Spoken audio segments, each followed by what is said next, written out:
Bismillahirrahmanirrahim. Assalamualaikum warahmatullahi wabarakatuh. Innal hamdalillah nahmaduhu wa nasta'inuhu wa nastaghfiruhu wa natubu ilaihi wa na'udzu billahi min syururi anfusina wa sayyiati a'malina. May yahdihillahu fala mudhillalah wa may yudlil fala hadiyalah. Wa asyhadu an la ilaha illallah wahdahu la syarikalah wa asyhadu anna Muhammadan abduhu wa rasuluhu la nabiyya ba'dah. Ya ayyuhalladzina amanu taqullaha haqqa tuqatih ولا تموتن إلا وأنتم مسلمون يا أيها الناس اتقوا ربكم الذي خلقكم من نفس واحدة وخلق منها زوجها وبث منهما رجالا كثيرا ونساء واتقوا الله الذي تساءلون به والأرحام إن الله كان عليكم رقيبا يا أيها الذين آمنوا اتقوا الله وقولوا قولا سديدا يصلح لكم أعمالكم ويغفر لكم ذنوبكم ومن يطع الله ورسوله فقد فاز فوزا عظيما أما بعد فإن أصدق الحديث كتاب الله وخير الهدى هدى محمد صلى الله عليه وسلم وشر الأمور محدثاتها وكل محدثة بدعة وكل بدعة ضلالة وكل ضلالة في النار. Para hadirin dan hadirat yang dirahmati oleh Allah Subhanahu wa taala, bapak dan ibu-ibu sekalian dirahmati oleh Allah Subhanahu wa taala. Insyaallah pada pagi hari ini kita akan sama-sama belajar tafsir dari surat Al-Fajr. Surat Al-Fajr. Yang surat Al-Fajr ya, tidak ada hadis khusus yang menyebutkan tentang keutamaan surat ini. Hanya saja sebagaimana pernah saya sampaikan dalam tafsir Al-Ghasyiyah bahwasanya surat Al-Fajr salah satu surat yang disebutkan oleh Nabi sallallahu alaihi wasallam kepada Muadz bin Jabal radhiyallahu taala anhu tatkala Muadz suatu saat mengimami salat Isya, kemudian beliau salat dengan salat yang sangat panjang karena beliau membaca surat Al-Baqarah. Karena saking panjangnya, maka ada salah seorang sahabat yang dia pun keluar dari barisan makmum, kemudian dia salat sendiri. Akhirnya hal ini dikabarkan kepada Muadz bin Jabal radhiyallahu taala anhu. Kemudian Muadz pun marah dan berkata, "Nafaqar rajul, si fulan telah melakukan kemunafikan." Hal ini pun dilaporkan kepada Nabi sallallahu alaihi wasallam, maka Nabi sallallahu alaihi wasallam pun marah kepada Muadz. Dan Rasulullah SAW berkata, "Afatanun anta ya Muadz?" Ya. Apakah engkau membuat fitnah wahai Muadz? Kenapa Muadz bin Jabal radhiyallahu taala anhu terlalu lama mengimami salat Isya, bacanya surat apa? Al-Baqarah. Lama sekali. Sehingga yang ini tidak kuat, maka Muadz mengatakan Rasulullah SAW berkata, "Afatanun anta ya Muadz?" Apakah kau buat fitnah wahai Muadz? Aina anta min sabbihisma rabbikal a'la wal laili idza yaghsha wal fajr ya wasyamsi wa duhaha. Kata Nabi sallallahu alaihi wasallam, kenapa kau tidak baca surat Sabbihisma rabbikal a'la wahai Muadz? Kenapa kau tidak baca surat wal laili idza yaghsha? Kenapa kau tidak baca surat wal fajr al-fajr? Kenapa kau tidak baca surat wasyamsi wa duhaha? Oleh karenanya salah satu surat yang dianggap pendek oleh Nabi sallallahu alaihi wasallam agar Muadz mengimami salat Isya itu salat apa? Surat Al-Fajr. Oleh karenanya kalau imam salat Isya baca surat Al-Fajr kemudian masih ada yang jengkel, ini enggak beres berarti. Ini sudah keringanan, super ringan ya. Surat Al-Fajr itu surat yang diberi keringanan oleh Nabi untuk dibaca tatkala salat Isya. Para hadirin dirahmati oleh Allah Subhanahu wa taala, surat Al-Fajr adalah surat Makkiyah, diturunkan oleh Allah Subhanahu wa taala kepada Nabi sallallahu alaihi wasallam tatkala di fase Mekah, yaitu sebelum Nabi sallallahu alaihi wasallam berhijrah ke kota Madinah. Oleh karenanya topik yang diangkat oleh Allah Subhanahu wa taala ditujukan kepada orang-orang kafir musyrikin, Abu Jahal, Abu Lahab dan teman-temannya yang mereka mengingkari adanya hari kebangkitan dan mereka mengingkari kerasulan Nabi Muhammad sallallahu alaihi wasallam dan mereka sombong dan angkuh. Mereka merasa mereka adalah kabilah yang kuat dan mereka menghinakan kaum muslimin yang tatkala itu di awal fase Mekah banyak orang-orang miskin yang mengikuti kaum muslimin sebagai pengikut Nabi sallallahu alaihi wasallam.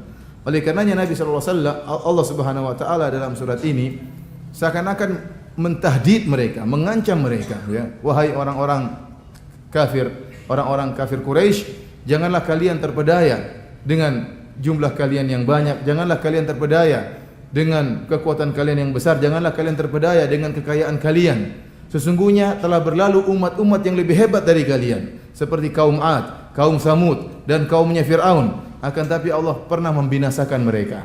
Ya, oleh karenanya dalam surat Al-Fajr Allah menyebutkan tentang kisah kaum Ad, kaum Samud dan kaum Fir'aun yang mereka jauh lebih hebat daripada Abu Jahal, Abu Lahab dan teman-temannya, akan tapi mereka begitu mudah dibinasakan oleh Allah Subhanahu wa taala. Oleh karena surat ini isinya ancaman kepada orang-orang kafir Quraisy. Insyaallah kita sama-sama berusaha untuk memahami kandungan makna yang terdapat dalam surat Al-Fajr ini. Allah Subhanahu wa taala berfirman, "Wal fajr", demi fajar. Demi fajar. Al-Fajr adalah sebagaimana kita tahu adalah waktu subuh. Waktu subuh. Al-Fajr artinya waktu subuh, ya. Kenapa Allah Subhanahu wa taala bersumpah dengan Al-Fajr? Kata sebagian ahli tafsir karena Al-Fajr adalah awal dari kegiatan manusia setelah mereka beristirahat di malam hari. Awal di mana nampak cahaya-cahaya, ya, sinar matahari sehingga manusia bisa melakukan aktivitas mereka. Sebagian lagi mengatakan bahwasanya yang dimaksud dengan Al-Fajr, Allah bersumpah dengan Al-Fajr demi fajar, artinya Allah bersumpah wa salatil fajar, demi salat fajar. Allah menyebutkan Al-Fajr karena di situ ada salat fajar. Ya. Manusia membuka fajar dengan sujud kepada Allah melaksanakan salat fajar, dan kita tahu bagaimana pentingnya salat fajar. Oleh karenanya Allah Subhanahu wa taala Nabi sallallahu alaihi wasallam bersabda tentang salat fajar, kata Nabi sallallahu alaihi wasallam, "Man shallal al-fajr fi jamaah fa huwa fi dhimmatillah." Barang siapa yang salat subuh secara berjamaah, maka dia berada dalam lindungan Allah Subhanahu wa taala. Dan salat ini adalah salat yang banyak dilalaikan oleh kaum muslimin. Setelah itu Allah Subhanahu wa taala bersumpah lagi dengan walayalin ashar, demi 10 malam. Demi 10 malam. Walayalin ashar. Di sini ada beberapa pendapat di karangan ahli tafsir. Ada sekitar 3 pendapat yang kuat di antara sekian banyak pendapat tentang 10 malam ini. Pendapat yang pertama menyatakan walayalin ashar artinya adalah 10 malam pertama di bulan Dzulhijjah, yaitu 10 hari pertama di bulan Dzulhijjah. Dan ini pendapat jumhurus salaf, pendapat kebanyakan salafus saleh sebagaimana disebutkan oleh Al-Hafidz Ibnu Katsir rahimahullah dalam tafsirnya. Pendapat yang kedua menyatakan 10 malam ini maksudnya 10 malam terakhir di bulan Ramadan. Dan kita tahu bahwasanya 10 malam terakhir di bulan Ramadan 10 malam yang mulia. Karenanya Allah bersumpah dengan 10 malam tersebut. Terlebih lagi dalam 10 malam tersebut ada malam Lailatul Qadar. Kemudian pendapat yang ketiga, 10 malam ini yang dimaksud oleh Allah Subhanahu wa taala demi 10 malam, artinya 10 malam pertama di bulan Muharram. Ini pendapat di karangan ahli tafsir, ya. Akan tapi pendapat yang kuat Allah alam bisawab sebagaimana pernyataan Al-Hafidz Ibnu Katsir adalah 10 hari pertama di bulan Dzulhijjah. Karena surat ini adalah surat Makkiyah. Surat ini surat Makkiyah dan khitabnya ditujukan kepada orang-orang kafir musyrikin tatkala itu. Dan orang-orang kafir kaum musyrikin mereka belum mengetahui tentang keagungan bulan Ramadan. Karena syariat puasa bulan Ramadan tatkala Nabi sallallahu alaihi wasallam sudah pindah di Madinah, baru turun syariat tentang puasa bulan Ramadan. Akan tetapi keagungan 10 hari pertama bulan Dzulhijjah ataupun 10 hari pertama bulan Muharram telah dikenal oleh orang-orang musyrikin. Mereka mengagungkan bulan Muharram dan mereka mengagungkan bulan Dzulhijjah. Terutama bulan Dzulhijjah karena orang-orang musyrikin Arab juga dahulu mereka berhaji. Mereka juga berhaji sebagaimana kaum muslimin. Oleh karenanya Allah menyebutkan tentang walayalin ashar, 10 malam artinya 10 malam di hari pertama bulan Dzulhijjah. Karenanya para hadirin yang dirahmati oleh Allah Subhanahu wa taala, saya ingatkan kepada para hadirin sekalian yang juga hadirat, 10 hari pertama di bulan Dzulhijjah adalah hari-hari yang sangat mulia. Dan ini sering dilalaikan oleh kaum muslimin. Kalau 10 malam terakhir di bulan Ramadan, kebanyakan kaum muslimin sudah mengetahuinya. Sehingga orang berlomba-lomba untuk beribadah di 10 malam terakhir bulan Ramadan untuk mencari Lailatul Qadar. Ya, seperti kalau kita di Mekah dan Madinah, Masya Allah, maka semakin diperbanyak rakaat salatnya sampai dibuat ronde salat, 2 ronde pertama dan ronde kedua jam 1 malam sampai sekitar jam 3:15. Karena orang mencari Lailatul Qadar. 10 malam terakhir maka semakin ramai masjid. Saya nggak tahu di Indonesia semakin ramai atau semakin sepi. Ya, semakin ramai mallnya, semakin banyak orang yang iktikaf di mall, semakin banyak yang cari hadiah, semakin banyak cari baju baru. Ya, kalau di Arab Saudi tidak ya. 10 hari malam terakhir semakin ramai masjid, semakin padat, semakin susah kita masuk masjid. Orang semakin ramai. Ini banyak kaum muslimin yang tahu akan keutamaan 10 malam terakhir di bulan Ramadan. Tetapi 10 hari keutamaan 10 hari pertama di bulan Dzulhijjah banyak yang lalai.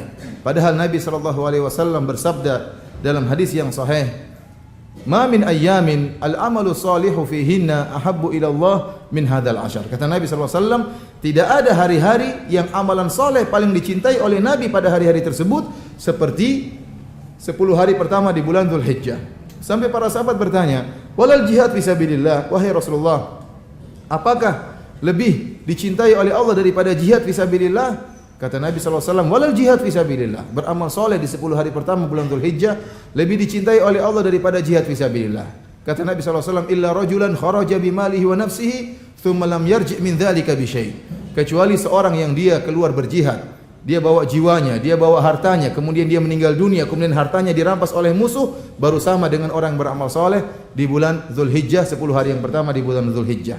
Oleh karenanya para hadirin, jika tiba 10 hari bulan Dzulhijjah, maka hendaknya kita banyak-banyak beribadah. Dengan ibadah apa saja? Apakah berpuasa, ataukah bersedekah, apakah salat malam, apakah membaca Al-Qur'an, dan yang dimudahkan untuk berhaji, maka dia akan melaksanakan ibadah haji yang luar biasa. Dia akan melaksanakan umrah, kemudian dia akan melaksanakan wukuf di padang Arafah, dan banyak ibadah yang dia lakukan di 10 hari pertama di bulan Dzulhijjah. Dan ini pendapat yang dipilih oleh Al-Hafidz Ibnu Katsir rahimahullah, karena kebanyakan salaf menafsirkan walayalin asyar artinya malam-malam di 10 hari pertama bulan Dzulhijjah. Kemudian Allah berfirman, "Wasyaf'i wal watar." Demi genap dan demi ganjil. Demi genap dan demi ganjil. Untuk pendapat demi genap dan demi ganjil ini banyak sekali pendapat di kalangan para ulama. Sampai-sampai Abu Hayyan Al-Andalusi menyebutkan ada sekitar 36 pendapat di kalangan ahli tafsir tentang wasyafa' wal watar, demi ganjil, demi genap dan demi ganjil. Al-Imam Al-Qurtubi menyebutkan sekitar 18 pendapat tentang makna wasyafa'i wal watar, demi ganjil, demi genap dan demi ganjil. Apa yang dimaksud dengan genap dan apa yang dimaksud dengan ganjil? Di antara pendapat-pendapat tersebut ada yang menyatakan yang dimaksud dengan genap dan ganjil adalah berkaitan dengan salat, karena Allah menggabungkan salat, Allah bersumpah dengan salat. Wasyafa'i, demi genap, artinya demi salat-salat yang genap, seperti salat subuh 2 rakaat, salat duhur 2 rakaat, salat asar 4 rakaat, salat isya 4 rakaat. Demi ganjil, demi salat maghrib, karena salat maghrib 3 rakaat. Ada yang berpendapat bahwasanya wasyaf'i wal watar berkaitan dengan hari-hari haji. Demi yang ganjil artinya demi hari nahar, hari Idul Adha. Karena hari Idul Adha jatuhnya pada tanggal 10 Dzulhijjah, tanggalnya genap. Dan demi ganjil adalah hari Arafah, karena hari Arafah jatuh pada tanggal 9 Dzulhijjah, yaitu tanggal ganjil. Dan banyak pendapat-pendapat yang lain. Namun ada pendapat yang sangat indah. Sebagian ulama menyatakan yang dimaksud dengan wasyaf'i wal watar, wasyaf'i artinya demi genap, artinya demi makhluk, dan wal watar demi ganjil artinya demi Allah Subhanahu wa taala. Kenapa? Karena Allah menciptakan seluruh makhluk dalam kondisi genap dan berpasang-pasangan. Yang tidak berpasang-pasangan hanyalah Allah Subhanahu wa taala. Innallaha witrun yuhibbul witr. Sungguhnya Allah Maha ganjil dan Allah menyukai yang ganjil-ganjil.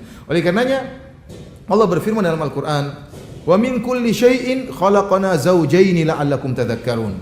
Dan segala sesuatu kami ciptakan dengan berpasang-pasangan agar kalian mengetahui, agar kalian mengambil pelajaran bahwasanya Allah satu-satunya yang Maha Esa. Adapun makhluk seluruhnya genap, karena kita dapati berpasang-pasangan. Ada laki-laki, ada perempuan. Meskipun muncul bencong di tengahnya, itu enggak benar. Yang benar laki-laki atau perempuan. Ada timur, ada barat, ada utara, ada selatan, ada kanan, ada kiri, ada atas, ada bawah, ada apa lagi? Ada positif, ada negatifnya. Rata-rata ada berpasang-pasangan. Ada jantan, ada betina. Yang tidak berpasang-pasangan cuma qul huwallahu ahad. Allah yang Maha Esa. Ini diantara tafsir wasyafi'i wal watar. Kemudian Allah berfirman, wal laili idza yasar. Demi malam yang tatkala yasar. Yasar dalam bahasa Arab mengandung dua makna, tergantung dilihat konteks dari kalimat. Bisa maknanya adbar, bisa maknanya akbal, bisa artinya datang dan bisa artinya pergi. Oleh karenanya kalau kita lihat di terjemahan Al-Quran kita diartikan wal laili idza yasar, demi malam tatkala berlalu. Akan tapi pendapat ini kurang kuat karena kalau malam telah berlalu muncul apa? Muncul fajar. Muncul apa? Fajar, dan Allah sudah bersumpah dengan fajar sebelumnya. Oleh karenanya yang lebih cocok adalah demi malam tatkala sedang berjalan, sedang berlaku malam tersebut. Dan ini pendapat yang dipilih oleh sebagian ulama. Oleh karenanya wal laili idza yasar adalah demi malam tatkala sedang berjalan. Ikhwani fillah azanillahu iyyakum ya. Ini pentingnya kita belajar ilmu tafsir ya. Karena subhanallah kenyataan ilmu ini kurang diperhatikan oleh kaum muslimin. Kita saja jarang memperhatikan makna-makna dari surat-surat yang terdapat dalam juz amma. Alhamdulillah banyak di antara kita menghafal surat juz amma tapi kita enggak ngerti maknanya. Wal laili idza as'as. As'as itu apa? Enggak tahu. Ya. Oleh karenanya seperti ini wal laili idza yasar, kalau kita enggak belajar tafsir kita enggak ngerti maknanya. Para hadirin rahmati Allah Subhanahu wa taala, Allah bersumpah dengan wal fajr wal layalin 'ashar wasyaf'i wal watar wal laili idza yasar. Buat apa Allah bersumpah? Allah ingin menjelaskan bahwasanya ya Allah telah menghancurkan umat-umat yang lebih hebat dari orang-orang kafir Quraisy. Setelah itu Allah berkata, "Hal fi dzalika qasamun lidzi hijr." Bukankah pada yang demikian tersebut terdapat sumpah yang dapat diterima oleh orang-orang yang berakal? Lidzi hijr, ya ini adalah sumpah yang diterima oleh lidzi hijr. Hijr artinya lidzi aqlin. Hijr dalam bahasa Arab artinya akal. Dan hijr dalam bahasa Arab artinya menghalangi. Ya, karena akal artinya dalam bahasa Arab menghalangi. Sehingga dinamakan iqal. Ada onta itu di lututnya dikasih iqal. Namanya apa? Iqal, seperti tali kemudian untuk mengikat kaki onta. Disebut namanya iqal. Kenapa disebut iqal? Karena iqal ini menghalangi onta untuk ucul. Untuk apa? Untuk pergi dan meninggalkan kandangnya misalnya, maka dikasih iqal. Disebut akal juga demikian. Kenapa akal artinya menghalangi? Kenapa disebut akal menghalangi? Karena dengan orang punya akal menghalangi dia dari perbuatan-perbuatan yang tidak benar. Ya, sehingga dia masih menggunakan akalnya. Makanya kalau ada orang melakukan hal enggak benar, kita bilang kamu enggak punya otak. Ya, kenapa? Otakmu tidak bisa menghalangi engkau untuk melakukan hal yang tidak benar. Dikatakan akal menurut bahasa Arab karena akal bisa menghalangi seorang dari perbuatan yang tidak benar. Demikian juga disebut dengan hijr. Hijr sama dengan akal artinya. Disebut dengan hijr Ismail. Kalau kita tawaf ada namanya hijr apa? Hijr Ismail. Hijr Ismail kenapa disebut hijr Ismail? Karena hijr Ismail fungsinya menghalangi seorang untuk menempel kepada Ka'bah. Untuk menempel pada Ka'bah. Dan sering saya jelaskan masalah hal ini bahwasanya Ka'bah dahulu dibangun oleh orang-orang kafir Quraisy dan mereka berniat membangun Ka'bah dengan harta yang halal.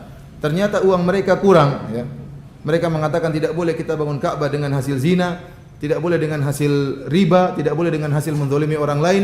Setelah mereka mengumpulkan uang mereka, ternyata uang mereka kurang. Akhirnya Ka'bah dibangun cuma separuh, tidak sesuai dengan pondasi yang diletakkan oleh Nabi Ibrahim. Kurang panjang. Akhirnya karena kurang panjang mereka pasang hijr, semacam batu yang bulat di sini supaya orang jangan tawaf masuk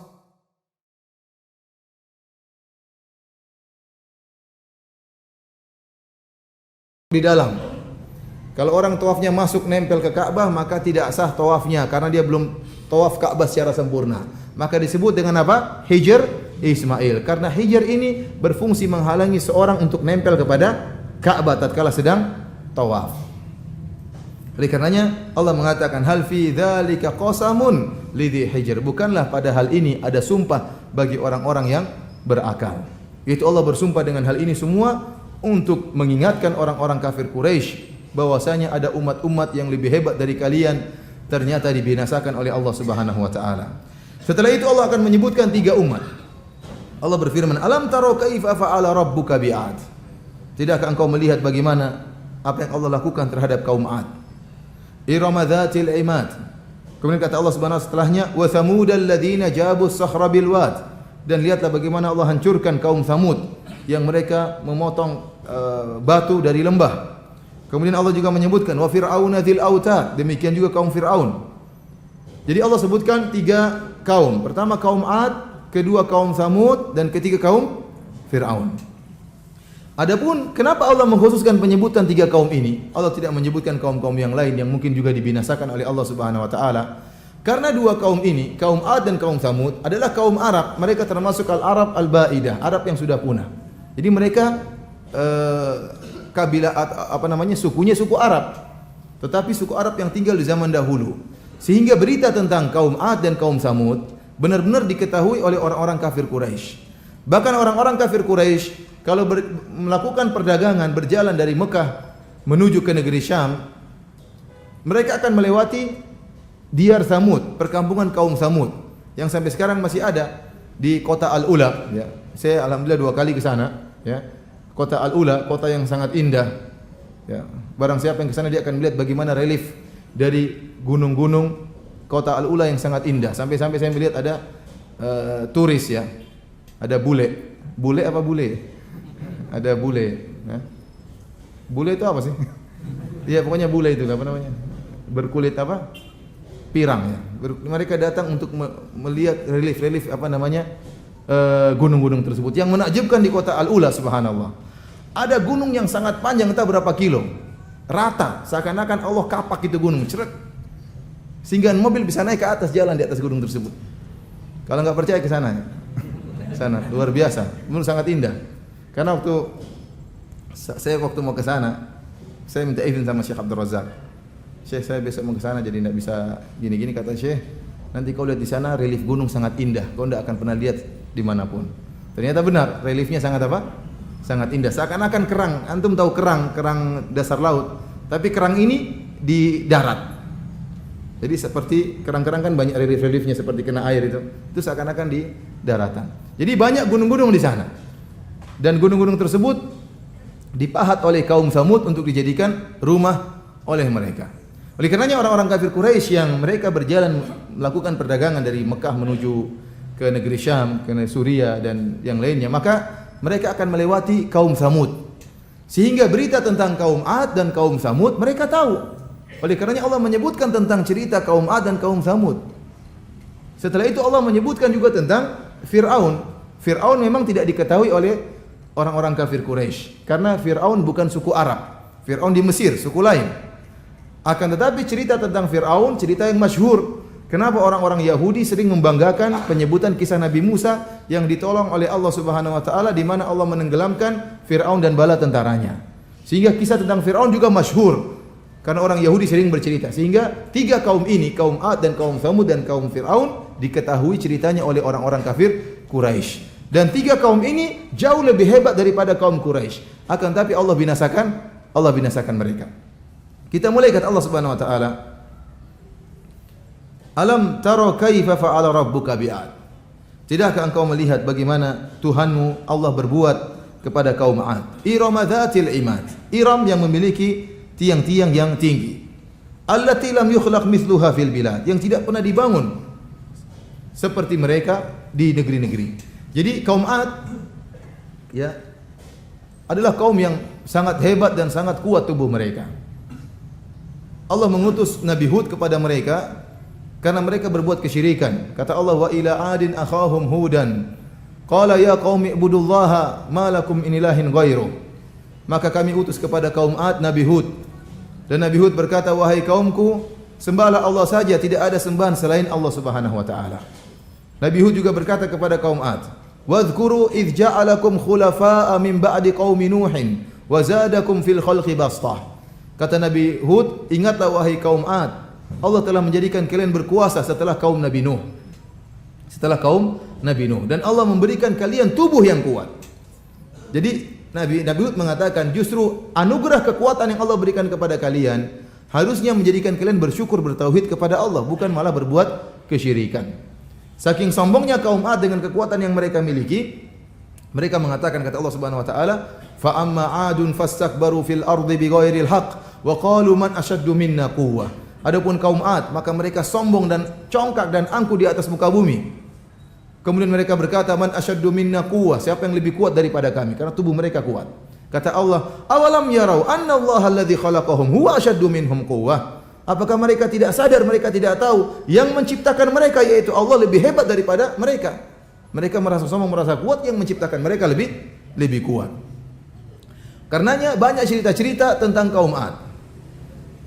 Sebagaimana disebut oleh para ahli tafsir, ada yang mengatakan kaum Ad orang yang tinggi-tinggi karena Allah berikan bastah, kekuatan tubuh yang besar. Ada yang mengatakan kaum Ad yang paling tinggi dari kaum Ad tingginya 700 hasta. 700 hasta. 700 hasta itu satu hasta kira-kira ini satu hasta. Ini berapa meter nih? Setengah meter ya, taruhlah setengah meter. Kalau 700 hasta berarti tinggi mereka 350 hasta. Tinggi atau tidak itu? Tinggi. Yang paling pendek di antara mereka 300 hasta. Berarti berapa? 150 meter. Makanya disebutkan kalau kaum Ad lagi marah ngamuk sama kampung yang lain, misalnya pergi ke Selipi, dia cuma bawa satu bongkah batu lempar blek mati semua langsung. Karena saking kuatnya apa kaum Ad. Tetapi ini dibantah oleh Hafidz Ibnu Katsir rahimahullah. Kata Hafidz Ibnu Katsir ini khurafat, tidak benar. Memang benar kaum Ad tubuhnya kuat, tetapi kalau tingginya sampai 700 hasta tidak benar. Karena manusia yang paling tertinggi adalah Nabi Adam alaihissalam. Dalam hadis yang sahih kata Nabi sallallahu alaihi wasallam, "Kullun man yadkhulul jannah ala surati Adam." Seluruh yang masuk surga dalam bentuk Nabi Adam alaihissalam. Tuluhu situna dhira'an, tingginya 60 hasta. Jadi kalau antum masuk surga, antum enggak pendek-pendek seperti ini. Antum akan tinggi berapa? 60 hasta. 60 hasta. Sebagaimana Nabi Adam alaihissalam. Kemudian kata Nabi sallallahu alaihi wasallam, "Falam yazalil khalqu yanqusu hatta al-an." Ba'dahu hatta al-an. Kata Nabi sallallahu alaihi wasallam, setelah itu manusia semakin mengecil sampai sekarang, sampai seperti kita ini, seperti antum ini. Dulunya berapa hasta? 60 hasta kata Nabi, terus mengecil jadi antum. Makanya tidak mungkin ada orang lebih tinggi daripada Nabi Adam alaihissalam. Adapun pernyataan bahwasanya kaum Ad tingginya 700 hasta tidak benar, karena yang paling tinggi siapa? Nabi Adam alaihissalam. Kemudian kata Nabi, mengecil, menyusut sampai sekarang. Para hadirin rahmati Allah Subhanahu wa taala. Oleh karena yang benar, meskipun kaum Ad adalah kaum yang sangat kuat, tetapi mereka tingginya tidak sebagaimana yang disebutkan oleh sebagian orang dalam buku-buku tafsir. Kata Allah, Irama dzatil imad. Mereka tinggi memang, tapi tidak setinggi yang disebutkan. Irama dzatil imad. Iram ada dua pendapat di kalangan para ulama. Ada yang mengatakan Iram adalah nama kotanya kaum Ad. Dzatil imad artinya memiliki tiang-tiang yang tinggi. Ada yang mengatakan Iram bukan nama kota. Iram adalah nama kabilah, karena Ad ini, kaum Ad punya kakek namanya Iram. Oleh karenanya Ibnu Ishaq menyebutkan silsilah Ad namanya Ad bin Iram bin Uwas bin Sam bin Nuh. Siapa tadi? Ad bin Iram bin Uwas bin Sam bin Nuh. Jadi dia Nuh punya anak namanya Sam punya anak namanya Uwas punya anak namanya Iram punya anak namanya Ad. Kaum yang dihancurkan oleh Allah namanya anak-anaknya Ad. Jadi Iram adalah kakek mereka. Oleh karenanya mereka dekat dengan Nabi Nuh sekitar berapa generasi? 6 generasi, 5 generasi. Tapi tidak tahu jarak antara mereka dengan Nabi Nuh berapa tahun. Nabi Nuh saja berdakwah 950 tahun. Oleh karena tadi saya sebutkan, tatkala Nabi Hud mengingatkan mereka atas anugerah yang Allah berikan kepada mereka, Nabi Hud berkata, "Wadhkuru idz ja'alakum khulafa'a min ba'di qaumi Nuh." Ingatlah wahai kaum Ad, Allah telah menjadikan kalian berkuasa setelah kaum Nabi Nuh. Berarti jarak mereka dengan Nabi Nuh dekat. Antara Nabi Nuh dengan Nabi Adam 10 generasi. Masing-masing generasi tidak tahu berapa umurnya. Para hadirin yang dirahmati oleh Allah Subhanahu wa taala, karena mereka berbuat kesyirikan, maka Allah hancurkan mereka dengan azab yang sangat pedih, yaitu Allah mengirimkan angin yang sangat kencang yang menerbangkan mereka berhari-hari, ya. Kata Allah Subhanahu wa taala, falamma ra'awhu 'aridan mustaqbila awdiyatihim qalu hadza 'aridun mumtiruna bal huwa masta'jaltum bihi rihum fiha 'adzabun alim. Tatkala mereka melihat awan yang tebal datang, mereka akan mengatakan, wahai Ad, datangkan azab Tuhanmu. Mana azab Tuhanmu? Begitu Allah mengirimkan azab berupa angin yang sangat kencang dari kejauhan, mereka melihat seperti awan. Kata mereka, ini hujan, kita akan diberi anugerah, akan datang hujan. Kata Allah, bal huwa masta'jaltum bihi. Bukan hujan, tetapi itu adalah azab yang kalian minta-mintakan, yang kalian inginkan kesegeraan datangnya. Rihum fiha adzabun alim, itulah angin yang di dalamnya ada azab yang pedih. Tudammiru kulla syai'in bi amri rabbiha. Maka angin tersebut akan menghancurkan segala sesuatu dengan perintah Allah Subhanahu wa taala. Fa asbahu la yura illa masakinuhum. Maka jadilah mereka binasa semuanya, tidak ada yang tersisa kecuali tempat-tempat tinggal mereka. Tatkala Allah berfirman, Iram dzatil imad, Iram yang memiliki tiang-tiang, ada khilaf di antara para ulama. Apa yang dimaksud dengan tiang-tiang ini? Ada yang mengatakan tiang-tiang adalah menunjukkan mereka tinggi. Sampai Allah menyamakan mereka dengan apa? Tiang. Karena orang dibilang tiang berarti apa? Tinggi. Ada yang mengatakan mereka adalah kaum yang tidak menetap tapi berpindah-pindah. Mereka suka bikin kemah. Jadi kemah-kemahnya dikasih tiang-tiang. Sehingga mereka pemilik kemah-kemah, sedikit-sedikit mereka pindah ke tempat lain. Mereka tidak pernah menetap. Dan pendapat yang benar adalah imad, artinya mereka memiliki rumah-rumah yang kokoh yang dibangun di atas tiang-tiang yang tinggi. Adapun pendapat bahwasanya rumah mereka terbuat dari kemah-kemah, maka tidak benar. Karena Allah sebutkan tadi dalam ayat yang saya sebutkan, fa asbahu la yura illa masakinuhum. Angin menghancurkan mereka sehingga mereka pun binasa, tidak ada yang kelihatan dari mereka kecuali rumah-rumah mereka. Kalau seandainya rumah-rumah mereka terbuat dari kemah, maka akan hilang juga, akan terbang di bawah angin. Karena angin yang datang kepada mereka sangat kencang. Allah sebutkan dalam surat Al-Haqqah, kata Allah Subhanahu wa taala, fa amma 'adun fa uhliku birihin sarsarin 'atiyah. Adapun kaum 'Ad, mereka dihancurkan, dibinasakan oleh Allah Subhanahu wa taala dengan angin yang dingin dan sangat kencang. Bagaimana angin tersebut? Sakharaha alaihim sab'a layalin wa thamaniyata ayamin husuma. Allah menjadikan angin tersebut bertiup kencang, meniup mereka selama 7 malam dan 8 hari. Allah sebutkan secara detail 7 malam 8 hari. Angin enggak berhenti-berhenti 7 malam dan 8 hari sehingga tubuh mereka terangkat ke udara. Ini angin sangat kencang sekali. Saya tidak pernah lihat angin seperti ini. Ya. Saya pernah lihat angin kencang di Arab Saudi. Dia mau kucing aja mau diangkat nggak jadi-jadi, kucingnya jatuh terus. Tapi maksudnya hampir terangkat, jatuh lagi ya, saking kencengnya itu. Tapi nggak bisa kucing terangkat. Ini manusia yang tubuhnya besar apa? Terangkat oleh Allah Subhanahu wa taala oleh angin tersebut. 7 malam dan 8 hari. Terus menerus husuman. Kata Allah, "Fataral qauma fiha sar'a, ka'annahum a'jazu nakhlin khawiyah." Maka engkau akan melihat mereka dalam keadaan binasa dan mereka seperti korma-korma yang tumbang. Korma-korma yang kosong dan tumbang. Kata para ulama di antaranya Hafidz Ibnu Katsir, tatkala Allah menerbangkan mereka dengan putaran yang sangat kuat, Allah menjatuhkan mereka dalam keadaan kepala mereka di bawah.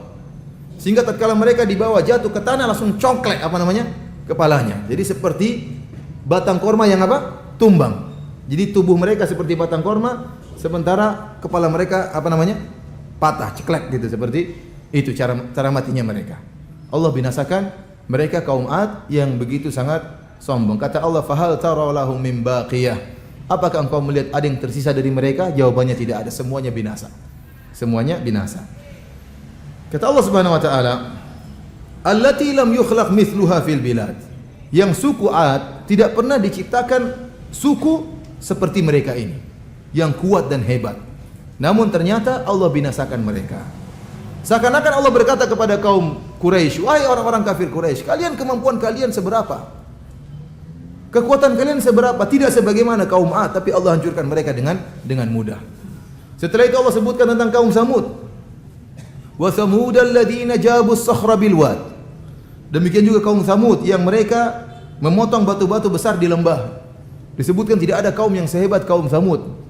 Batu-batu besar mereka potong, mereka pahat, mungkin mereka bawa. Kemudian mereka sebagaimana kata Allah Subhanahu wa taala, "Tattakhiduna min suhuliha qusura wa tanhituna al-jibala buyuta." Mereka membuat istana-istana di tanah yang landai dan mereka memahat-mahat gunung dijadikan rumah. Sampai sekarang masih ada rumah-rumah tersebut.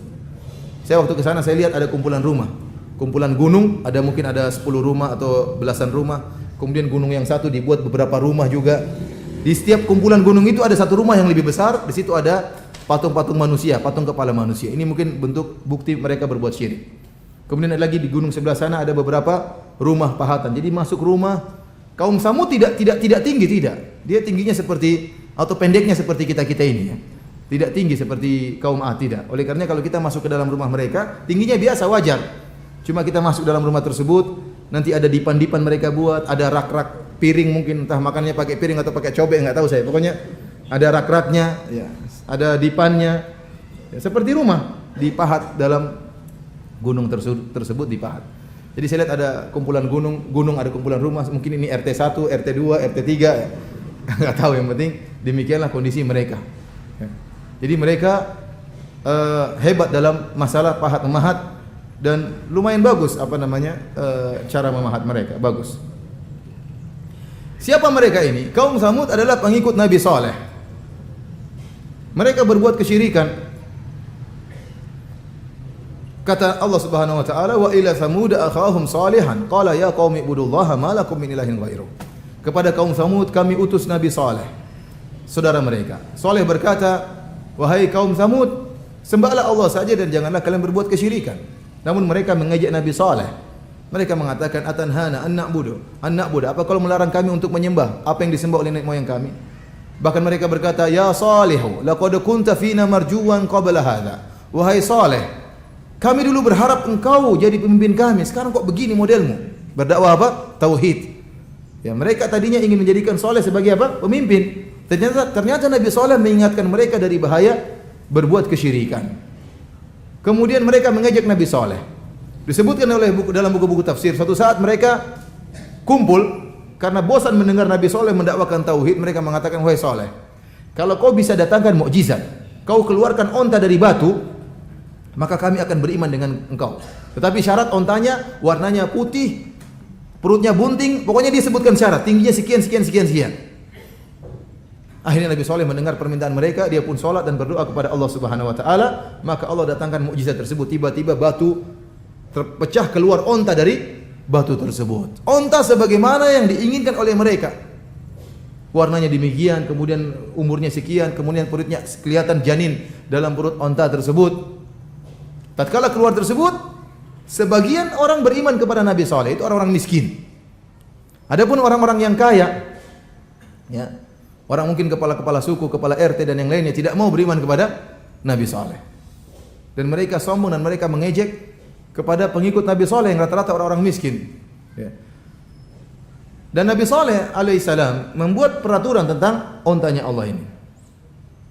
Kata Nabi Saleh, laha syirbun walakum syirbu yaumi ma'lum. Kata Nabi Saleh, onta ini dia akan minum setiap hari dari sumur kalian. Seharian penuh dia minum, tidak boleh ada yang ganggu. Kalau kalian ingin minum hari berikutnya, keesokan harinya, maka berjalanlah peraturan tersebut. Satu hari sumur dikuasai oleh ontanya Nabi Saleh. Tidak ada yang berani ke sumur situ. Ontanya Nabi Saleh yang minum saja. Hari berikutnya baru kaum Samud pergi ke sumur tersebut. Tetapi meskipun ontanya Nabi Saleh minum dari sumur tersebut, ya, setelah dia minum dia akan mengeluarkan susu yang sangat enak, susu yang sangat manis. Dan susu itu cukup bagi kaum Samud. Ya, susunya deras keluar dari ontanya Nabi Saleh. Dan ini anugerah dari Allah Subhanahu wa taala. Memang mereka hari itu tidak bisa minum air tawar, air sumur, tapi mereka bisa minum apa? Air susu. Namun lama-lama mereka jengkel. Ini onta kok halang-halangi kita. Kita mau ke sumur enggak bisa. Dan mereka asalnya jengkel sama Nabi Saleh. Maka mereka cari perkara. Mereka ingin bunuh ontanya Nabi Saleh. Nabi Saleh sudah mengatakan, ya, fadharuha ta'kul fil ardi wa la tamassuha bisu'in fayakhudhukum adzabun qarib. Kata Nabi Saleh, jangan biarkanlah onta ini berjalan di mana dia kehendaki. Biarkan dia makan dari terumputan yang ada di bumi. Jangan kalian ganggu dia. Fayakhudhukum adzabun qarib. Kalau kalian mengganggu onta tersebut, akan datang azab yang segera disegerakan oleh Allah Subhanahu wa taala. Akhirnya karena mereka jengkel sama onta sama Nabi Saleh, maka mereka pun bermusyawarah. Kaum Samud bermusyawarah. Sepakatlah mereka untuk membunuh ontanya Nabi Saleh. Berdirilah salah seorang dari mereka namanya Qudar bin Salif. Dan dialah orang yang langsung terjun membunuh ontanya Nabi Saleh. Sebagaimana Allah sebutkan dalam surat Wasy-Syamsi wa Duhaha. Kata Allah, idzim ba'atha ashqaha. Maka berdirilah orang yang paling celaka di antara mereka. Idzim ba'atha ashqaha. Maka berdirilah orang yang paling celaka di antara mereka untuk membunuh ontanya Nabi Saleh. Allah mengatakan berdirilah orang yang paling celaka di antara mereka. Artinya semuanya celaka. Artinya apa? Semuanya celaka. Namun yang paling celaka yang ini, yang bunuh ontanya Nabi Saleh langsung. Kenapa Allah mengatakan mereka semuanya celaka? Padahal mereka tidak membunuh onta Nabi Saleh, yang bunuh cuma satu orang, karena mereka bersepakat untuk membunuh ontanya Nabi Saleh. Ini bahayanya orang tidak melakukan maksiat tapi setuju dengan maksiat tersebut. Banyak orang yang tidak melakukan kesyirikan tapi setuju dengan proyek kesyirikan. Setuju dengan melestarikan tradisi kesyirikan. Ini berbahaya seperti ini. Dia tidak melakukan kesyirikan tapi dia setuju dengan tradisi tersebut. Dia ridho dengan kesyirikan tersebut. Sebagaimana kaum Nabi Saleh, kaum Tsamud, yang mereka yang membunuh cuma satu orang tapi semuanya setuju. Oleh karenanya azab turun kepada mereka semua. Akhirnya unta Nabi Saleh pun dibunuh. Bayangkan ini, hadhihi naqatullah fadharuha. Nabi Saleh sudah ingatkan, ini ontanya Allah, bukan ontanya saya. Ini ontanya siapa? Ontanya Tuhan penciptaan semesta. Namun mereka kurang ajar. Ya. Fa'atau an amri rabbihim. Mereka sombong dan mereka bunuh ontanya Nabi Saleh. Akhirnya Nabi Saleh mengatakan, tamatta'u fi darikum thalathata ayyam. Dzalika wa'dun ghairu makdzub. Setelah mereka bunuh ontanya Nabi Saleh mendatangi mereka. Nabi Saleh mengatakan, silakan kalian bersenang-senang selama 3 hari. Akan datang azab yang Allah tidak dusta dalam mendatangkan azab ini. Azab ini pasti datang. 3 hari kalian bersenang-senang. Akhirnya setelah mereka membunuh onta Nabi Saleh, mereka gemetar. Waduh, ini gimana ini? Akan datang azab tidak langsung tapi berapa hari kemudian? 3 hari. Mereka bunuh ontanya Nabi Saleh hari Rabu. Rabu berarti Kamis, Jumat, Sabtu. Hari Ahad kita tewas semua. Rabu kan? Rabu dibunuh. Berarti masih Kamis, Jumat, apa? Sabtu. Hari Minggu tewas. Hari ini mereka pusing. Maka ada di antara mereka yang berniat untuk membunuh Nabi Saleh. Allah sebutkan dalam Al-Quran. Wa kana fil madinati tis'atu rahtin yufsiduna fil ardi wa la yuslihun. Qalu taqasamu billah. Dan di kotanya Nabi Saleh ada 9 orang yang mereka adalah orang-orang perusak dan mereka tidak pernah melakukan perbaikan. Mereka bersepakat. Qalu taqasamu billah, kata mereka, kita bersumpah dengan nama Allah. Jadi ingat, ini dalil bahwasanya kaum Nabi Saleh juga beriman kepada Allah. Makanya mereka takut. Nabi Saleh mengatakan, ini onta Allah, jangan ganggu. Mereka juga apa? Gemetar. Mereka mengatakan, demi Allah, lanubayyitannahu wa ahlahu thumma lanaqulanna li waliyhi ma syahidna mahlika ahlihi wa inna lasadiqun. Kata mereka, kita bunuh Nabi Saleh dan keluarganya malam hari. Kemudian kalau ada kabilahnya yang tanya sama kita, kita bilang, kita tidak tahu bagaimana matinya Nabi Saleh. Dan kita jujur dalam hal ini rencana mereka. Wa makaru makran wa makarna makran wa hum la yash'urun. Mereka buat makar, namun Allah juga punya makar dan mereka tidak sadar. Ibnu Katsir menyebutkan, mereka ini karena takut dengan ancaman Nabi Saleh, mereka berkata apa 9 orang ini? Waduh, kalau Saleh benar gimana ini? Sudah, kita bunuh aja dia dulu sebelum kita tewas, dia juga tewas. Jadi mereka ketakutan. Kali kita sama-sama mati aja deh. Tapi dia mati dulu sebelum azab datang kepada kita 3 hari berikutnya. Akhirnya mereka pun berjalan ke rumah Nabi Saleh untuk membunuh Nabi Saleh alaihissalam, tapi mereka dibinasakan oleh Allah Subhanahu wa taala. Ya. Allah Subhanahu wa taala menyebutkan dammarnahum wa qaumahum ajma'in. Ya. Fanzur kaifa kana aqibatu makrihim anna dammarnahum wa qaumahum ajma'in.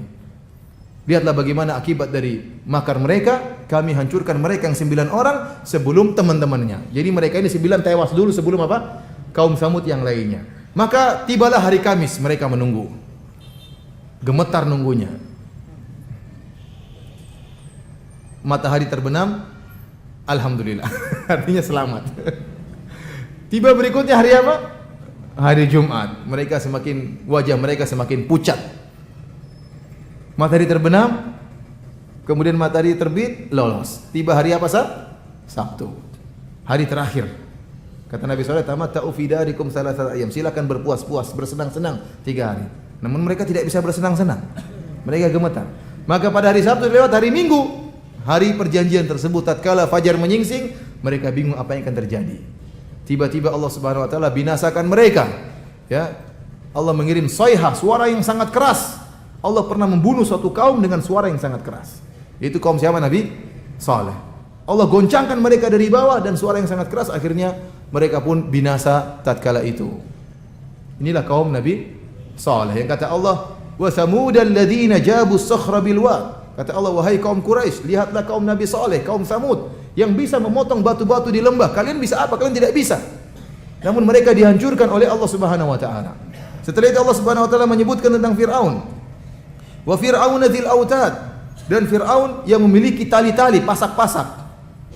Ada 3 tafsiran di kalangan para ahli tafsir tentang makna al-autad, pasak-pasak. Ada yang mengatakan al-autad artinya adalah para tentara. Firaun memiliki pasukan yang banyak.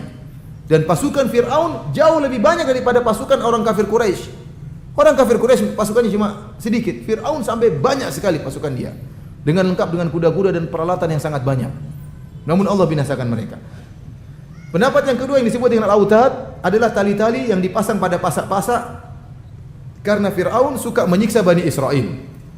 Dan Firaun cara dia menyiksa Bani Israel, dia mengikat seorang Bani Israel, diikat tangannya dengan tali, tangan kanan diikat dengan tali, tangan kiri diikat dengan tali, kaki kanan diikat dengan tali, kaki kiri diikat dengan tali, kemudian ditarik.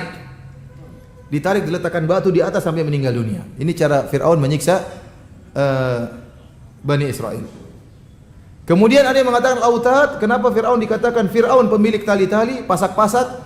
Karena di Firaun dahulu dia punya lapangan besar untuk main-main. Lapangan untuk berfoya-foya, untuk berhura, untuk main-main, mungkin untuk olahraga juga kali. Makanya dibuat pasak-pasak yang dibuat tali sehingga dibuat tempat yang besar untuk bermain-main. Sehingga dikenal Firaun punya lapangan permainan yang dibuat dari autad, dari tali-tali tersebut. Dan semua tafsir ini benar. Firaun punya ini dan punya ini dan punya ini, benar. Ini menunjukkan Firaun adalah orang yang sangat hebat, memiliki pasukan yang sangat hebat. Oleh karenanya, dan kita sudah pernah ceritakan tentang kisah Firaun yang bagaimana sombong dan hebatnya dia. Sampai-sampai saking pintarnya Firaun, tatkala Nabi Musa alaihissalam dikejar oleh Firaun dan sudah tiba di Laut Merah, kemudian Nabi Musa memukulkan tongkatnya ke lautan, maka Laut Merah pun terbuka air, Kataudil azim, naik ke atas seperti gunung yang tinggi, kemudian tanah dijadikan kering oleh Allah tiba-tiba sehingga tatkala dilewati oleh Nabi Musa tidak becek tapi langsung dilewati dengan mudah. Maka seluruh pengikut Nabi Musa alaihissalam lewati laut tersebut, dan ini semua dinonton oleh Fir'aun dan para pengikutnya. Musa lewat. Ini mujizat yang luar biasa ini. Orang kalau lihat mujizat Nabi Musa mereka mungkin goyang. Bagaimana laut terbelah? Siapa yang bisa bikin demikian? Kemudian mereka lewat lolos. Ya, mereka lewat lolos. Namun Fir'aun sudah kasih syubhat kepada anak buahnya. Sudah dipasangkan pada otak-otak anak buahnya Musa itu penyihir. Jadi meskipun mereka melihat kehebatan yang luar biasa, itu sihir. Dalam otak mereka itu apa? Sihir. Setelah Nabi Musa dan pengikutnya sudah lewat, tinggal Fir'aun ini lewat atau tidak, maka dia ragu-ragu. Para pengikutnya tidak mau lewat kecuali Fir'aun lewat duluan. Nabi Musa tatkala ingin memukul kembali tongkat supaya air laut tertutup kembali, Allah tegur, "Watrukil bahra rahwan innahum jundum mughraqun."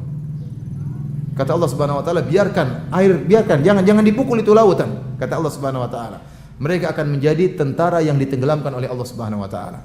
Tatkala mereka ragu-ragu masuk, tiba-tiba Firaun punya pikiran iblis atau iblis punya pikiran Firaun.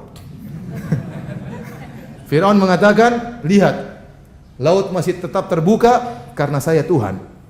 Nah, hebat kan? Maka dia lewat, memang enggak ada yang ganggu. Lewat semua, lewat ayo semuanya lewat. Begitu sampai tengah, ditenggelamkan oleh Allah Subhanahu wa taala. Para hadirin rahmati Allah Subhanahu wa taala, kata Allah, alladzina taghaw fil bilad, yang mereka telah melakukan tughyan fil bilad, melakukan kerusakan di atas muka bumi. Tughyan artinya syiddatul zulm, menzalimi orang lain dengan kezaliman, atau syiddatul ma'asi. Ya, dikatakan taghaw kalau mereka seorang tughyan jika dia telah banyak melakukan kemaksiatan atau dia banyak menzalimi orang lain. Fa aktsaru fiha al-fasad, dan mereka banyak melakukan kerusakan karena sifat kesombongan, kecongkakan baik kaum Ad maupun kaum Samud maupun kaum Fir'aun, maka mereka banyak melakukan kerusakan. Kata Allah, fasabba alaihim sautu azab. Allah pun sabba itu air ditumpahkan, apa namanya bahasa Indonesia? Menuangkan. Allah menuangkan cambukan azab kepada mereka. Jadi azab yang kencang, namun Allah hanya mengatakan cambukan azab. Kata sebagian ahli tafsir, Allah tidak mengatakan fasabba alaihim sayfa azab.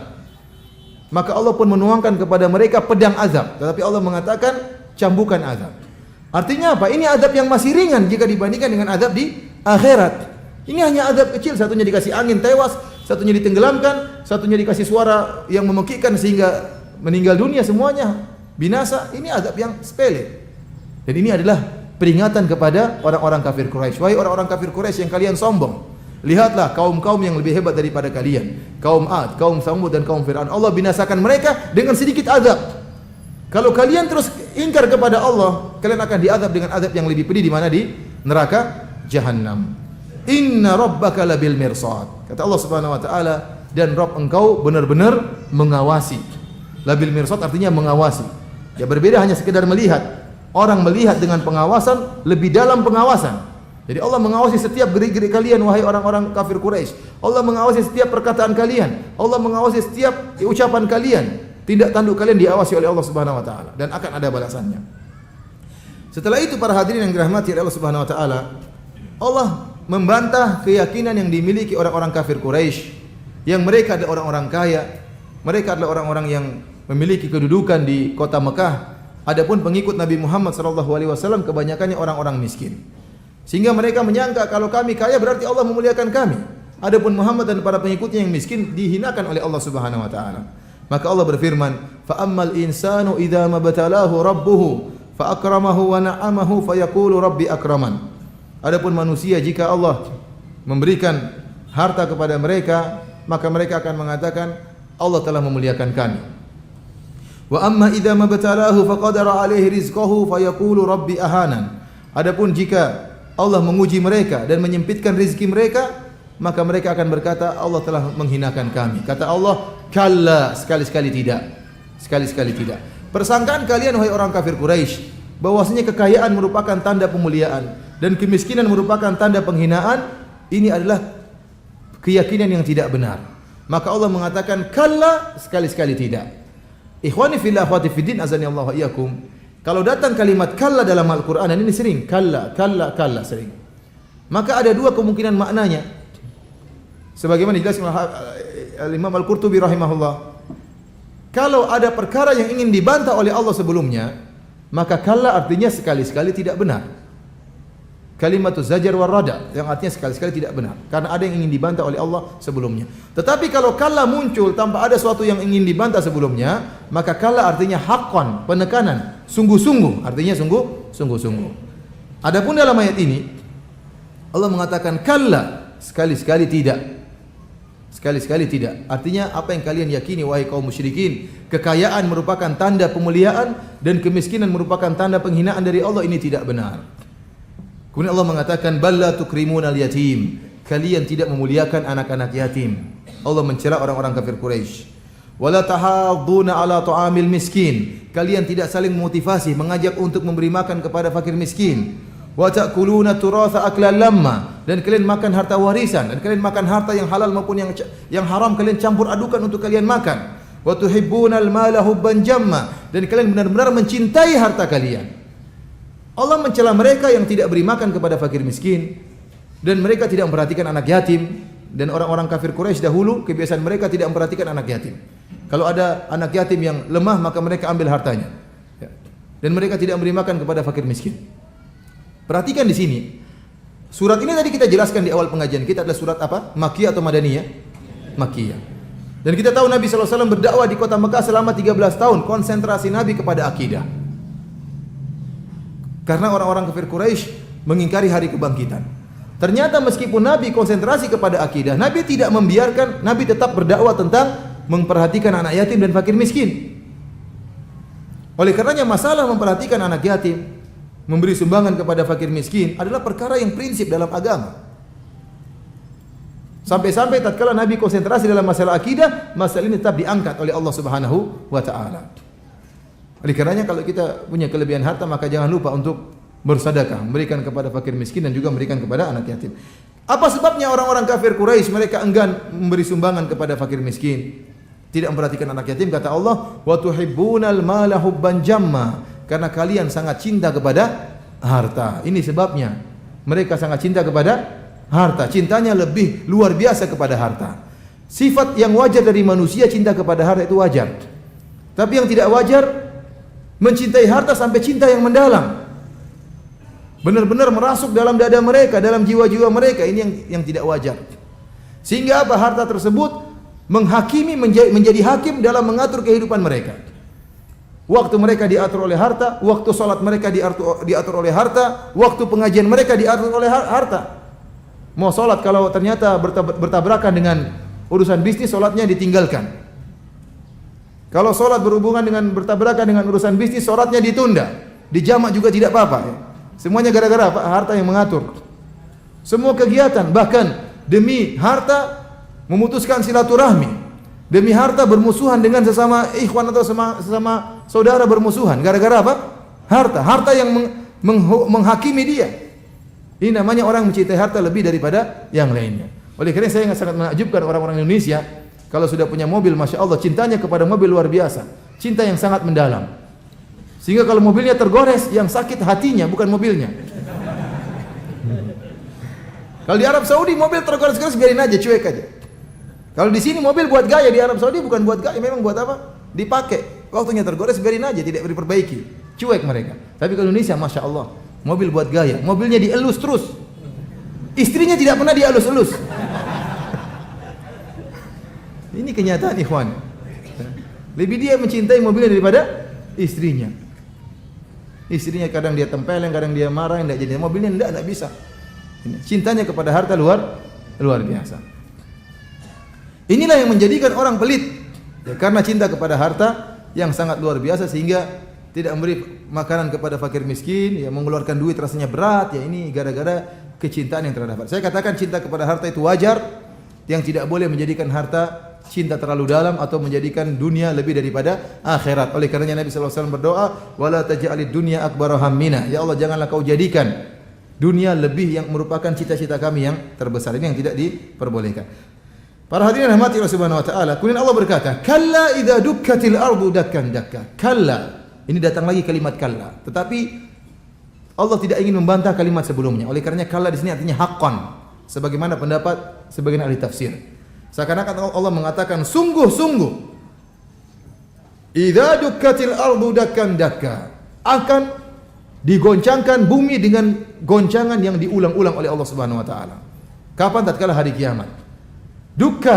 Dukkatil ardu dakkan dakka. Dakka di sini ada dua makna di kalangan para ulama. Ada yang mengatakan dakka artinya digoncangkan oleh Allah Subhanahu wa taala. Ada yang mengatakan dakkan artinya yang tinggi direndahkan oleh Allah Subhanahu wa taala, karena pada waktu hari kiamat kelak bumi yang bulat akan dijadikan datar oleh Allah Subhanahu wa taala. Allah berfirman, "Wa idzal ardu muddat." Tatkala bumi ditarik, tatkala bumi dibentangkan. Sebagaimana dibentangkannya kulit. Kalau kita lihat orang lagi menyamak kulit kemudian dijemur, ditarik. Dan tatkala kulit ditarik tidak ada benjolan-benjolannya. Demikian bumi. Kata Allah, "Yauma tubaddalul ardu ghairal ard." Bumi akan dimodifikasi oleh Allah, diganti dengan bumi yang lain. Artinya bumi yang bulat dibentangkan menjadi datar sehingga semakin luas, cukup untuk menampung seluruh manusia dari sejak Nabi Adam sampai hari kiamat.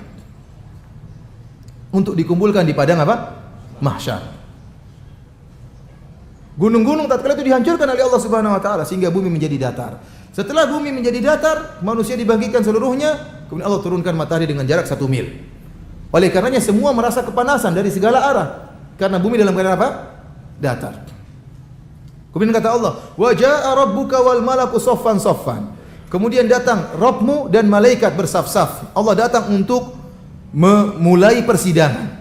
Li faslil qada, untuk mulai persidangan. Ikhwani fillah akhwati fiddin azanillahu iyyakum. Tatkala manusia dibangkitkan dari sejak Nabi Adam sampai hari kiamat, dibangkitkan di padang mahsyar dalam kondisi matahari jarak 1 mil, maka mereka kepanasan dan mereka kepayahan. Fi yaumin kana miqdaruhu 50 alfasana. Hari tersebut satu hari ukurannya seperti 50.000 tahun. Penungguan yang sangat lama sehingga mereka kepayahan, kepanasan, keringat bercucuran. Maka mereka pun datang mendatangi Nabi Adam alaihissalam. Ini hari yang sangat mengerikan. Oleh karenanya mereka berkata kepada Nabi Adam, "Ya Adam, anta abul bashar, khalaqakallahu biyadayhi wa asjada laka malaikatahu. Ama tara ma nahnu fih?" Kata mereka, manusia, wahai Nabi Adam, engkau adalah nenek moyangnya manusia. Allah telah menciptakan engkau dengan kedua tangannya. Mereka muji Nabi Adam. Dan Allah menjadikan para malaikat sujud kepada engkau, wahai Nabi Adam. Tidakkah kau lihat kesulitan yang kami hadapi? Ala tashfa' lana inda rabbik. Tidakkah kau memberi syafaat bagi kami agar Allah mulai persidangan? Kata Nabi Adam, "Nafsi nafsi." Masing-masing urusannya sendiri. "Idhabu ila ghairi." Pergi kepada nabi yang lain. saya telah mendekati pohon yang dilarang oleh Allah Subhanahu wa taala. Nabi Adam kenapa tidak memberi syafaat? Dia merasa bersalah. Dia pernah mendekati pohon atau buah yang dilarang oleh Allah Subhanahu wa taala. Saya tanya sama antum sekalian. Waktu Nabi Adam melakukan kesalahan, memakan buah yang dilarang oleh Allah Subhanahu wa taala, Nabi Adam bertobat atau tidak? Tobatnya diterima atau tidak? Diterima. Namun pada hari kiamat dia masih takut dengan dosa yang Allah sudah terima apa? Tobatnya. Nabi Adam mengatakan idhabu ila ghairi, pergi kepada nabi yang lain. Berjalanlah manusia sampai akhirnya mereka bertemu dengan Nabi Ibrahim alaihissalam. Mereka mengatakan anta khalilur rahman, wahai Ibrahim engkau kekasih Allah Subhanahu wa taala. Mereka puji-puji Nabi Ibrahim. Tidakkah kau lihat kondisi kami? Berilah syafaat kepada Allah agar Allah memulai persidangan. Saking parahnya mereka merasakan kepayahan, mereka minta syafaat bukan untuk diampuni, tapi syafaat untuk mulai apa? Sidang. Baru syafaat untuk mulai sidang. Maka apa kata Nabi Ibrahim? Idhabu ila ghairi, pergilah kepada nabi yang lain. Nabi Ibrahim beruzur, tidak bisa. Kenapa? Dia mengatakan saya pernah berdusta 3 kali dusta. Padahal kalau antum perhatikan dustanya Nabi Ibrahim 3 kali, ini semuanya dusta yang benar, dusta demi dakwah. Dan bukan dusta yang sharih, dusta yang jelas, tapi yang kata para ulama namanya tauriyah. Dusta yang pertama sebagaimana yang kita tahu tatkala Nabi Ibrahim berjalan dengan Sarah melewati Mesir, kemudian di situ ada raja yang suka mencari, ya, punya pasukan untuk mencari wanita yang cantik jelita. Maka Sarah adalah wanita yang sangat cantik jelita. Maka Nabi Ibrahim mengatakan dia sudah tahu raja ini akan ngincar istrinya. Maka dia mengatakan, wahai Sarah, kalau mereka bertanya kepadaku, maka aku akan katakan, kau adalah saudariku, ukhti. Karena saya tahu tidak ada di atas muka bumi ini yang Islam kecuali saya dan kamu. Kalau Nabi Ibrahim mengatakan dia adalah istriku, maka Nabi Ibrahim akan dibunuh dan istrinya akan direbut dengan paksa. Tetapi kalau dia mengatakan ini saudariku, maka akan diambil dan Nabi Ibrahim akan dibiarkan, tidak dibunuh. Maka akhirnya Nabi Ibrahim berdosa, dia mengatakan ini saudariku, dan ini bukan dusta yang jelas. Saudariku tidak salah, ini namanya apa? Tauriyah dalam istilah syariat. Bukan dusta yang sharih, bukan dusta yang tegas. Dusta yang kedua tatkala Nabi Ibrahim menghancurkan patung-patung. Datanglah kaumnya marah-marah. Man fa'ala hadza bi alihatina? Siapa yang menghancurkan patung-patung kami? Nabi Ibrahim menjawab, bal fa'alahu kabiruhum hadza fas'aluhum in kanu yantiqun. Kata Nabi Ibrahim, yang melakukanlah patung yang paling gede. Disebutkan Nabi Ibrahim taruh apa namanya? Kapaknya di tangan kanan patung tersebut. Mungkin patungnya lagi senyum. Dan itu tabiat manusia. Manusia meskipun mereka menyembah patung-patung, pasti ada patung yang paling gede. Kalau enggak percaya antum ke Medan. Saya pernah ke Medan, lihat ada patung gede, ada patung kecil-kecil. Pasti ada bos patung itu pasti ada. Itu tabiat, pasti ada satu yang bos, enggak mungkin semua sama. Tabiatnya ingin pasti ada satu jadi bos. Ini bosnya tadi dihancurkan sama Nabi Ibrahim. Kata Nabi Ibrahim, yang hancurkan patung yang gede, ini bohong atau tidak? Bohong, padahal yang hancurkan siapa? Nabi Ibrahim. Tapi dia bohongnya tidak tegas. Dia mengatakan, kalau enggak percaya tanya sama mereka yang patung-patung kecil. Kalau mereka bisa ngomong, ini yang bunuh, ini yang hancurin. Seakan-akan Nabi Ibrahim mengatakan, yang hancurkan patung yang gede, kalau patung-patung kecil bisa ngomong. Karena patung-patung kecil enggak bisa ngomong, berarti bukan dia yang bikin, tapi saya yang hancurin. Paham? Ini bukan bohong, tapi bohong bersyarat. Bohong bersyarat. Seperti kita mengatakan di Sulawesi ada namanya patung Syekh Yusuf. Patung Syekh Yusuf itu kalau kamu panggil Syekh Yusuf, kalau dia dengar dia balik tengok begini patungnya. Cuma dia enggak dengar, makanya dia enggak tengok. Ini namanya bohong bersyarat, dan ini tidak bohong. Kalaupun dia bohong karena dakwah, tapi dia bukan bohong. Karena Ibu mengatakan kalau enggak percaya tanya mereka bisa ngomong atau tidak. Kalau enggak bisa ngomong berarti apa? Bukan patung yang besar yang bikin. Bohong yang ketiga yang disebutkan oleh Nabi Ibrahim alaihissalam, tatkala Nabi Ibrahim diajak ke acara mereka. Jadi kaumnya ini punya acara tradisi bersenang-senang, mereka ajak Nabi Ibrahim. Nabi Ibrahim tidak ikut. Kenapa Nabi Ibrahim tidak ikut? Karena Nabi Ibrahim ingin hancurin patung-patung mereka. Makanya waktu diajak main-main dia tidak mau. Apa jawabannya? Inni saqim. Saya sakit. Dan ini tidak benar karena Nabi Ibrahim tidak apa? Tidak sakit. Namun kata para ulama, barang siapa yang ngerti bahasa Arab, Nabi Ibrahim tatkala mengatakan inni saqim, saqim itu menggunakan isim fa'il. Dan isim fa'il dalam bahasa Arab menunjukkan masa depan, seperti yang mengatakan apakah kau akan pergi? Ana zahibun, saya akan pergi meskipun saya belum pergi. Oleh karena tatkala Nabi Ibrahim dikatakan kau tidak pergi, kenapa kau tidak pergi? Inni saqim, artinya saya akan sakit. Dan namanya manusia pasti sakit suatu saat. Oleh karena Nabi Ibrahim dalam Al-Quran mengatakan fa idza maritu fa huwa yashfin. Kalau saya sakit maka Allah yang menyembuhkan saya. Intinya dia tidak bohong secara jelas. Bahkan bohongnya pun demi Islam, bohongnya pun demi dakwah. Itu pun Nabi Ibrahim ketakutan dengan bohongnya tersebut. Bagaimana dengan kita ikhwan pada hari kiamat kelak yang dosa-dosa kita tidak tahu diampuni atau tidak ya? Tentunya lebih mengerikan pada hari tersebut. Sampai akhirnya mereka datang kepada Nabi Muhammad SAW, maka Nabi Muhammad pun sujud di bawah arsy, kemudian memuji-muji Allah dengan pujian-pujian yang indah. Kemudian Allah berkata, "Ya Muhammad, irfa' ra'sak, fasal tu'ta wasfa' tusyaffa." Ya, angkatlah kepalamu wahai Muhammad. Mintalah maka akan dikabulkan permintaanmu. Berilah syafaat maka aku akan beri syafaat kepada engkau. Maka Rasulullah SAW beri syafaat, maka Allah pun datang dan para malaikat bersaf-saf untuk mulai apa hari persidangan. Kemudian kata Allah Subhanahu wa taala,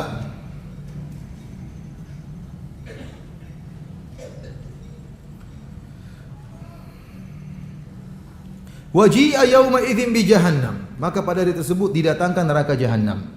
Dalam hadis kata Nabi sallallahu alaihi wasallam, yu'ta bi jahannama yauma idzin laha sab'una alfa zimamin likulli zimamin sab'una alfa malakin yajurrunaha.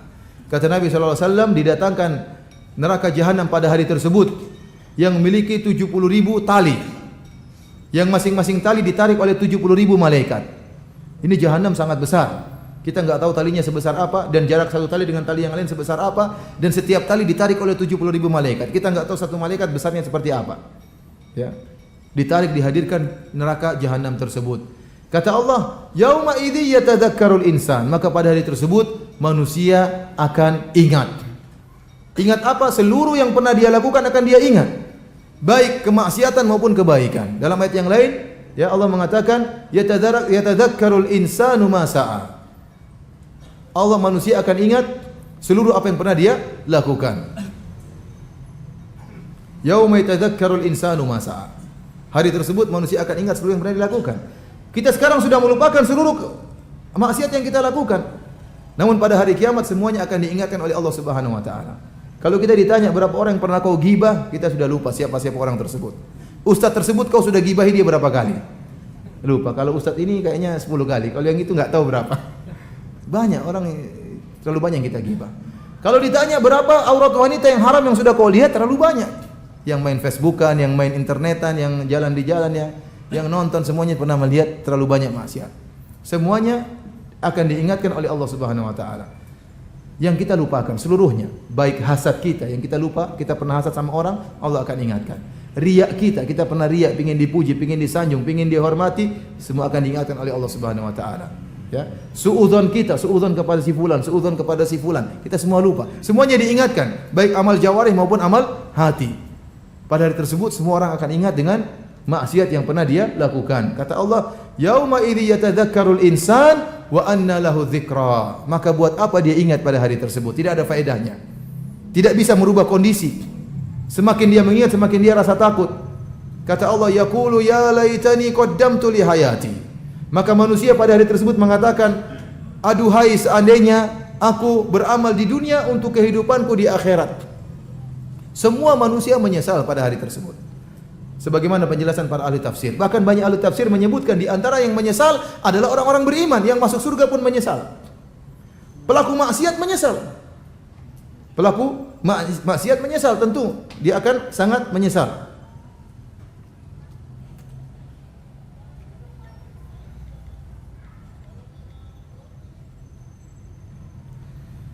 Kenapa? Karena setiap kemaksiatan yang dia lakukan akan semakin membuat azab neraka jahanam semakin pedih. Orang-orang kafir pun menyesal karena dia akan merasakan azab yang pedih akibat apa yang dia lakukan. Saking menyesalnya orang kafir karena begitu azab pedihnya azab neraka jahanam. Lihat apa kata orang kafir tersebut. Allah sebutkan orang-orang yang mujrim, pelaku kemaksiatan yang suka menzalimi orang lain. Kata Allah, yawaddul mujrimu law yaftadi min adabi yaumi idzin bi bani. Seorang mujrim pada hari kiamat kelak berangan-angan seandainya dia menebus azab yang sedang dia alami dengan anak-anaknya. Seandainya dia punya anak-anak, untuk dia yang penting anak-anak saya dibakar, saya tidak, enggak jadi masalah. Dia rela menebus azabnya dengan apa? Anak-anaknya. Wa sahibatihi wa akhihi. Bahkan dia rela menebus azab yang sedang dia alami dengan mengorbankan istrinya dan saudaranya. wa fasilatihi allati tu'wi, bahkan kabilahnya, sukunya yang selama ini mengayomi dia, membela dia, biar seluruh kabilah masuk neraka, yang penting saya selamat. Bahkan kata Allah, "Wa man fil ardi jami'an tsumma yunji." Bahkan seluruh manusia masuk neraka tidak jadi masalah, yang penting apa? Saya selamat. Pikiran dia bagaimana saya selamat. Ini menunjukkan penyesalan yang sangat parah. Namun Allah tidak akan merubah kondisinya. Demikian juga para hadirin yang dirahmati oleh Allah Subhanahu wa taala, orang beriman juga akan menyesal pada hari tersebut. Kenapa? Karena mengetahui bahwasanya surga bertingkat-tingkat. Surga bertingkat-tingkat. Dan semakin tinggi tingkatan, semakin tinggi kualitas kenikmatan yang Allah berikan. Ya. Oleh karenanya mereka menyesal, kenapa dulu saya kurang beramal saleh. Dia masuk surga tapi dia ingin lebih tinggi tingkatannya. Bidadarinya beda atau tidak? Hah? Beda ya. Kualitasnya berbeda-beda. Satunya mengatakan, kenapa saya dulu cuma sholat malam 3 rakaat? Kenapa tidak 11 rakaat? Kenapa tidak 100 rakaat? Menyesal. Yang bersedekah, kenapa saya cuma bersedekah 100.000? Kenapa tidak 1 miliar? Uang saya di bank ada 100 miliar. Menyesal. Yang kurang berbakti sama orang tua menyesal. Kenapa saya kurang berbakti? Kenapa saya pelit sama orang tua saya sampai orang tua saya meninggal? Menyesal. Padahal dia berbakti. Namun dia tahu jika dia semakin berbakti, semakin tinggi derajat yang akan dia dapatkan di akhirat. Menyesal dia, kenapa saya dulu tidak lembut kepada istri saya? Saya kok ngomelin terus istri saya. Padahal berbuat baik kepada istri adalah tanda akhlak mulia seseorang. Dan akhlak yang mulia sangat berat di akhirat timbangannya, timbangan kebajikan. Yang perempuan juga demikian, menyesal. Kenapa saya dulu bentak-bentak suami saya? Ini ngurangi derajat surga saya. Semuanya menyesal, tidak ada yang tidak menyesal. Maka ikhwani fil azani Allah yakum, semangat dalam beramal saleh. Kata Allah, "Wa fi dzalika falyatanafasil mutanafisun." Untuk meraih surga maka berlombalah kalian. Jangan kita terlalu terima dengan kondisi agama kita. Ya, kita alhamdulillah masih sholat, itu orang-orang tidak sholat. Jangan lihat gitu, lihat ke atas kalau masalah ibadah. Kita ini siapa? Lihat orang-orang Masya Allah baca Qur'annya tiap hari, Masya Allah. Kita bagaimana? Kita berlomba-lomba dalam masalah akhirat ya. Oleh karenanya kata Allah dalam ayat ini, yaqulu ya laitani qaddamtu li hayati. Maka seorang akan menyesal pada hari tersebut. Dia mengatakan, seandainya saya beramal tatkala di dunia demi kebahagiaanku di akhirat. Kemudian kata Allah Subhanahu wa taala, fa yauma idzil la yu'adzibu adzabahu ahad. Maka pada hari tersebut tidak ada seorang pun yang mengadab sebagaimana adabnya Allah. Seandainya ada seorang manusia di dunia, kemudian dia ingin menyiksa orang lain dengan siksaan yang paling parah, dengan berbagai cara menyakiti orang tersebut, maka tidak akan sama dengan siksaan Allah Subhanahu wa taala. Mau dia siksa orang ini dengan berbagai macam cara, dengan cara menyakiti, penyiksaan, tidak akan sama dengan siksaan Allah Subhanahu wa taala. Wala yuthiqu wathaqahu ahad. Kata Allah, dan pada hari tersebut tidak ada orang yang membelenggu sebagaimana belenggunya Allah. Kata Allah, idzil aglalu fi a'naqihim wasalasilu yushabun wa fin nari thumma fin nari yusjarun. Orang-orang penghuni neraka jahanam akan dibelenggu dengan belenggu, dirantai, dengan tubuh mereka dirantai. Dan ikatan Allah tidak sama dengan ikatan manusia. Setelah Allah menyebutkan tentang bagaimana siksaan terhadap penghuni neraka jahanam dan ancaman terhadap orang-orang yang kafir, baik azab di dunia maupun azab di akhirat, Allah tutup surat Al-Fajr dengan berita kabar gembira kepada orang-orang yang beriman kepada Allah Subhanahu wa taala. Kata Allah, ya ayyatuhan nafsul mutmainnah, wahai jiwa yang tenang. Jiwa yang tenang artinya apa? Jiwa yang yakin kepada Allah, jiwa yang yakin kepada hari kiamat. Jiwa yang tenang karena sering mengingat Allah Subhanahu wa taala. Jiwa yang tenang karena sering membaca Al-Qur'an. Jiwa yang tenang percaya dengan takdir Allah Subhanahu wa taala. Sabar dengan takdir Allah Subhanahu wa taala. Ini tafsiran dari makna jiwa yang tenang. Senantiasa tenang dengan apapun yang terjadi. Tenang, yakin dengan janji Allah Subhanahu wa taala. Irji'i ila rabbiki radiyatan mardiyah. Kembalilah kepada Rabbmu dengan pengembalian yang diridhai, dengan hati yang puas lagi diridhai. Fadkhuli fi ibadi, masuklah engkau ke dalam jamaah hamba-hambaku, wadkhuli jannati, dan masuklah engkau ke dalam surgaku. Demikianlah para hadirin yang dirahmati Allah Subhanahu wa taala, apa yang bisa kita sampaikan dari tafsir surat Al-Fajr. Ya, selanjutnya kalau ada yang bertanya saya persilahkan. Pertanyaan Ustaz, setiap hari raya Idul Fitri ana selalu bingung ketika berjabat tangan di rumah saudara-saudara ana. Mana akhwat yang boleh kita berjabat tangan dan mana yang tidak boleh? Ini butuh penjelasan tentang masalah mahram ya. Mana mahram yang Kalau mahram kita boleh berjabat tangan, kalau bukan mahram maka tidak boleh berjabat tangan. Ini butuh pengajian khusus tersendiri, ya. Dan ini butuhnya untuk menuntut ilmu. Butuhnya untuk menuntut ilmu.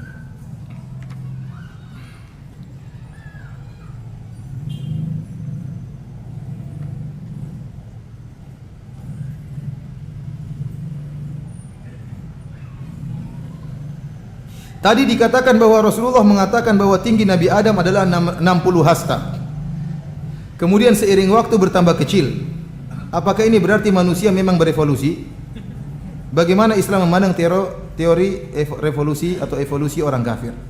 Teori evolusi orang kafir. Benar bahwasanya manusia mengalami penyusutan. Mengalami pengecilan dari sisi tinggi saja.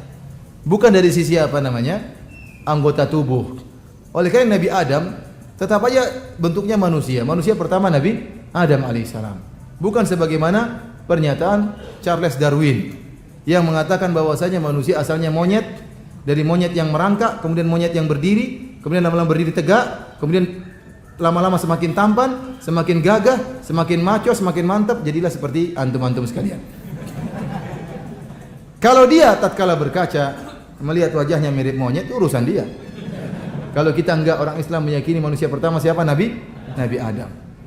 Dan ini teori yang tidak benar. Yang jadi mengalami perubahan cumalah ukuran tinggi tubuh. Adapun badan, kemudian hidung yang tadinya pesek menjadi mancung, itu enggak ya.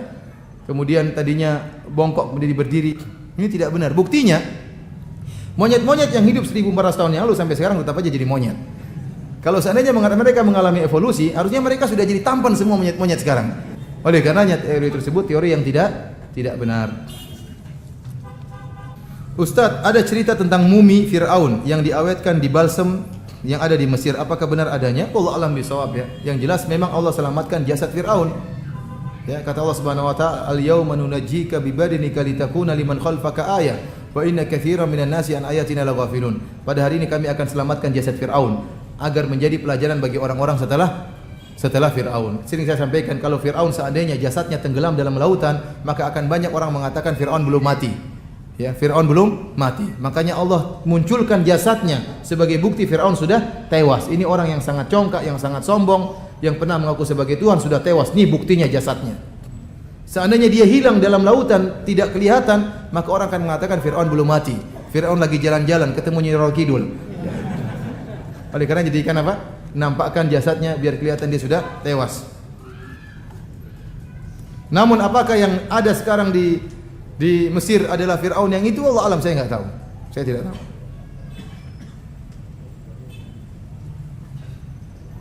Apakah benar kaum Ad, kaum Samud dahulu mempunyai peradaban yang lebih tinggi dari peradaban orang-orang sekarang? Ya nggak benar. Zaman dulu nggak ada mobil, gimana peradabannya lebih tinggi? Nggak ada motor. Ya, peradaban tinggi di zaman itu dibandingkan dengan zaman sekarang yang sangat jauh berbeda. Ya, mereka memiliki peradaban, tetapi kecanggihan dalam beberapa sisi dan jauh dibandingkan dengan kecanggihan orang-orang zaman sekarang.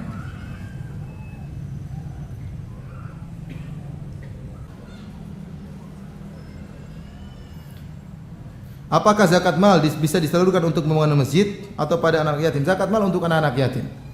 Banyak ulama mengatakan zakat mal tidak boleh untuk bangun masjid. Untuk anak yatim. Demikian saja ikhwani fillah azanillahu iyyakum dan akhwati fiddin. Masih banyak pertanyaan namun saya tidak bisa menjawab. Mudah-mudahan bisa ditanyakan kepada ustaz-ustaz yang lain. Semoga apa yang kita lakukan pada hari ini menjadi pemberat timbangan kebajikan kita di akhirat kelak.